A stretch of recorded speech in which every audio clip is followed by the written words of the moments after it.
2025 সালে আমরা যদি তৃতীয় মাস ধরে আলাপ আলোচনা করি তাহলে আমরা দেখব যে কোন কোন রাশির কোন কোন মাসটা আপনার ভালো এবং কোন কোন মাসটা খারাপ এ নিয়ে আমরা একটু সংক্ষিপ্ত বর্ণনা দেব এবং এদের অধিপতিটা কি। যেমন মেষ রাশির অধিপতি কিন্তু হচ্ছে আপনার মঙ্গল। মেষ রাশির অধিপতি যেমন মঙ্গল এবং এরা কিন্তু আপনার 1 নং অশ্বিনী ভরণী নক্ষত্র দেবগণ হন, 2 নং ভরণী নক্ষত্র নরগণ হন এবং 3 নং কৃত্তিকা নক্ষত্র রাক্ষসগণ হন।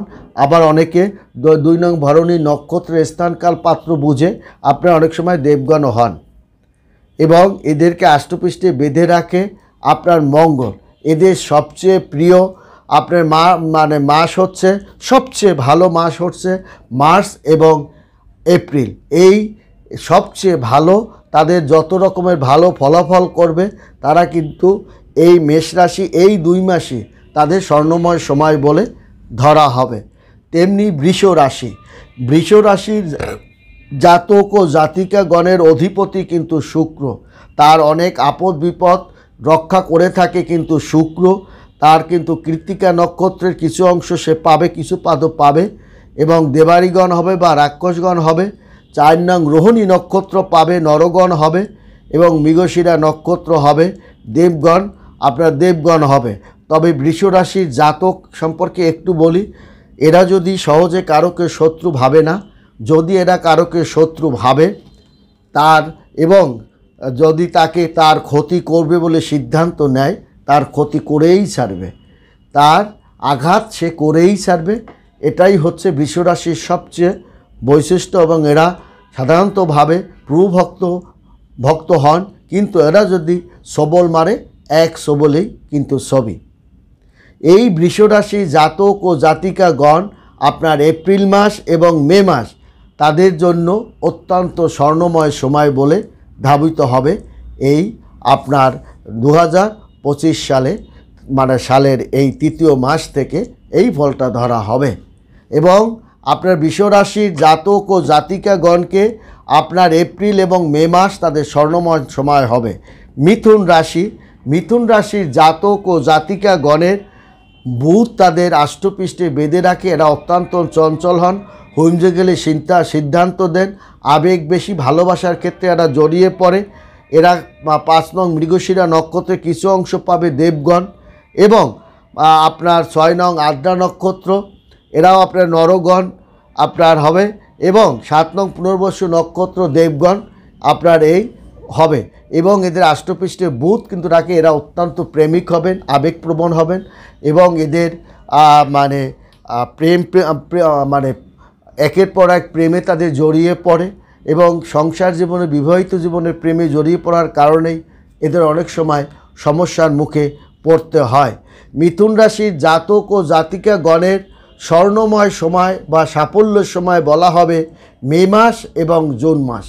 মে মাস এবং জুন মাস আপনার মিথুন রাশির জাতক জাতিকাগণকে আপনার অত্যন্ত শক্তিশালী একটা ভূমিকা তারা রাখবে। অন্যদিকে কর্কট রাশির জাতক ও জাতিকাগণের জুন এবং জুলাই মাস তাদের কিন্তু খুঁজে পাবেন না, তাদের স্বর্ণময় সময় হয় এবং কর্কট রাশির জাতক ও জাতিকাগণকে চন্দ্র আপনার আষ্টপৃষ্ঠে বেঁধে রাখে এবং যার কারণে কর্কট রাশির জাতক ও জাতিকাগণের সারা জীবনেই কিছু আপনার ভুল ভ্রান্তি বা কলহ দ্বন্দ্ব বা স্বামী স্ত্রীর দ্বন্দ্ব বা মেয়েদের সঙ্গে ভালোবাসার ক্ষেত্রে বিরোধ এগুলো তার জাতক জাতিকাগণে থাকবে এবং সে 7 নং পুনর্বসু নক্ষত্র দেবগণ, 8 নং পুষ্য নক্ষত্র দেবগণ এবং 9 নং অশ্লেষা নক্ষত্র আপনার দেবারিগণ কিছু অংশ আর তারা পাবে। তাহলে আপনার এখানে দেখা যাবে যে আপনার কর্কট রাশির জাতকও কিন্তু অনেক আপনার শত্রুতা করে না, কিন্তু কারোর ক্ষতিও করে না।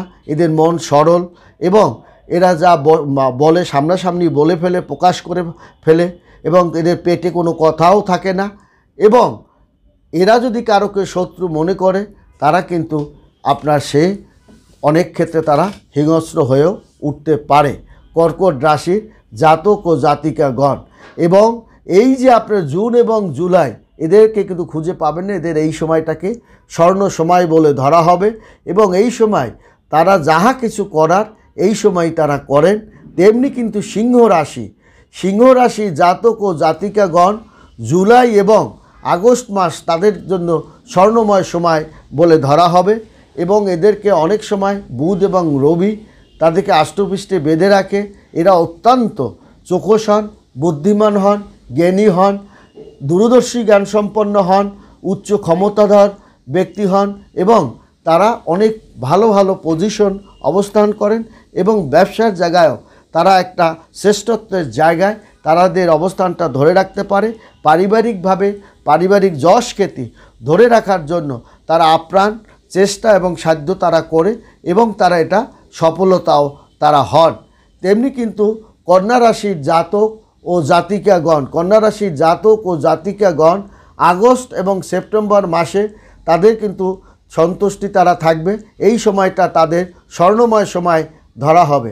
আগস্ট মাস এবং সেপ্টেম্বর মাস তাদের কিন্তু কন্যা রাশির জাতকদের স্বর্ণময় সময় ধরা হবে এবং যথেষ্ট তারা জ্ঞান উপলব্ধি যাহা কিছু করা সফলতা যা কিছু বলেন এই সময় তাদের করবে এবং এই সময় তারা সফলতা পাবে। তেমনি তুলা রাশির জাতক ও জাতিকাগণ আপনার সেপ্টেম্বর এবং অক্টোবর এই সময়টা তাদের জন্য অত্যন্ত স্বর্ণময় সময় বলে ধরা হবে এবং তুলা রাশি এবং কন্যা রাশি তাদেরকে বুধ আষ্টপৃষ্ঠে তাদের বেঁধে রাখে এবং তাদের 12 নং উত্তর ফাল্গুন নক্ষত্র, 13 নং হস্তি নক্ষত্র এবং 14 নং চিত্রা নক্ষত্র দেবারীগণ তারা হন অত্যন্ত রাগী হবেন এবং আপনার কন্যা রাশি জাতক তাদের মুখে মাঝে মাঝে হতাশামূলক কথাবার্তা শোনা যাবে।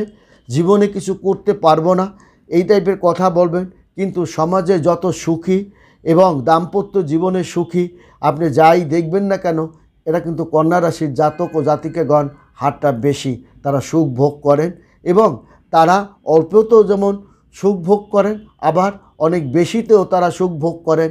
তারা অল্প যখন থাকে সেটাকে বেশি করার জন্য আপ্রাণ মেধা বুদ্ধি পরিশ্রমও তারা কিন্তু করেন এবং এদের বদন সৌন্দর্যযুক্ত মিষ্টিভাষী এবং সুদর্শনযুক্ত হন এবং এরা আপনার অভিনয় শিক্ষা দীক্ষা সাহিত্য শিল্পকলায় তারা বেশি সম্মান অর্জন করতে পারে।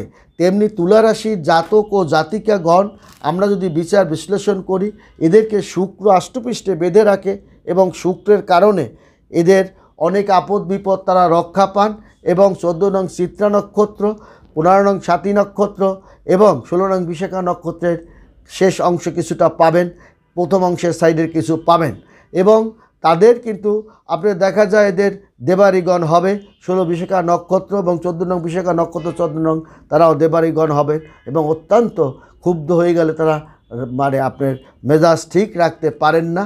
বর্তমান সময়টা তাদের কিন্তু একটু তালবাহানার দিকেই তাদের ধাবিত হচ্ছে। তেমনি বৃশ্চিক রাশির জাতক ও জাতিকাগণ যদি আমরা বিচার এবং বিশ্লেষণ করি তাহলে বৃশ্চিক রাশির জাতক জাতিকাগণ অক্টোবর এবং নভেম্বর মাস অত্যন্ত দারুণ সফলতার মধ্য দিয়ে সে কিন্তু ধাবিত হতে পারবে এবং আপনার সন্তুষ্টি তারা কিন্তু পাবে এবং বৃশ্চিক রাশির জাতক ও জাতিকাগণ এই যে আপনার বিশেষ করে আপনার জাতকদের অক্টোবর এবং নভেম্বর এই সময়টা তারা অত্যন্ত ভালো ফল দেখাতে পারবে এবং জাতকদের একটা আমূল পরিবর্তন দেখাতে পারবে। বন্ধুরা ভালো থাকবেন, সুখে থাকবেন। ধন্যবাদ সবাইকে।